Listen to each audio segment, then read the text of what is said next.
राज्यातील महायुती सरकारला आज वर्षपूर्ती झालेली आहे आणि त्या निमित्तानं पुढारी वृत्तसमूह आणि व्हीएमआरनं सरकारच्या 1 वर्षाच्या कामगिरीबद्दल एक सर्वे केलेला आहे। राज्य सरकारच्या सध्याच्या कामगिरीवर आपण समाधानी आहात का या प्रश्नावर 53% नागरिकांनी होकार दर्शवलाय, तर 41% नागरिकांनी असमाधानी असल्याचं म्हटलेलं आहे।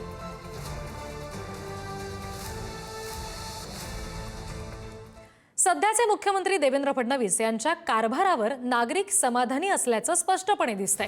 त्यामुळे पुढील मुख्यमंत्री म्हणून कोणाला पसंती असाही प्रश्न विचारला गेला आणि यामध्ये देवेंद्र फडणवीस यांना सर्वाधिक म्हणजे 40% पसंती मिळालेली आहे, तर एकनाथ शिंदे यांना 18% पसंती मिळाली, तर उद्धव ठाकरे यांना पुढील मुख्यमंत्री म्हणून 15% नागरिकांनी पसंती दर्शवली।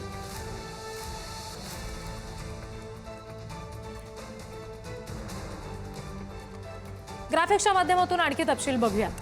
पुढील मुख्यमंत्री म्हणून पसंती कुणाला असा प्रश्न होता, ज्याच्यावर देवेंद्र फडणवीसांना 40%, एकनाथ शिंदे यांना 18%, उद्धव ठाकरेंना 15% आणि अजित पवार यांना 8%, त्याचबरोबर नाना पटोले यांना 7%, राज ठाकरे यांना 5%, सुप्रिया सुळे यांना अवघा 1.5%, प्रकाश आंबेडकर यांना 1% असा पसंतीक्रम जनतेने दिलेला आहे। त्याची ही टक्केवारी आम्ही तुम्हाला सांगतोय।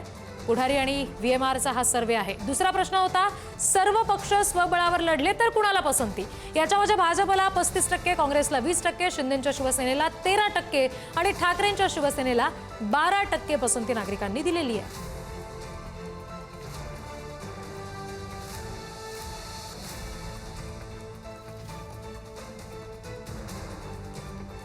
एकंदरीत पुढारी आणि व्हीएमआरच्या सर्वे अंतर्गत काय नेमकी टक्केवारी समोर आली हे आपण बघितलं।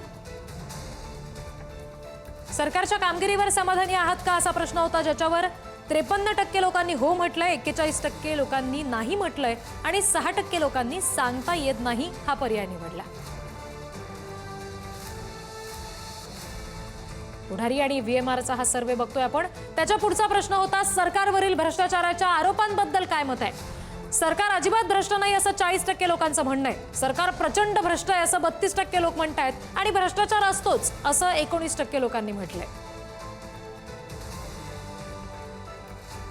त्याच्या पुढचा प्रश्न आम्ही विचारला होता तो म्हणजे सरकारच्या कामगिरीवर तुम्ही समाधानी आहात का, याच्यावर हो असं उत्तर 53% जनतेने दिलंय, 41% जनतेने नाही असं म्हटलंय आणि 6% जनता संदिग्ध आहे, सांगता येत नाही असं त्यांनी म्हटलंय।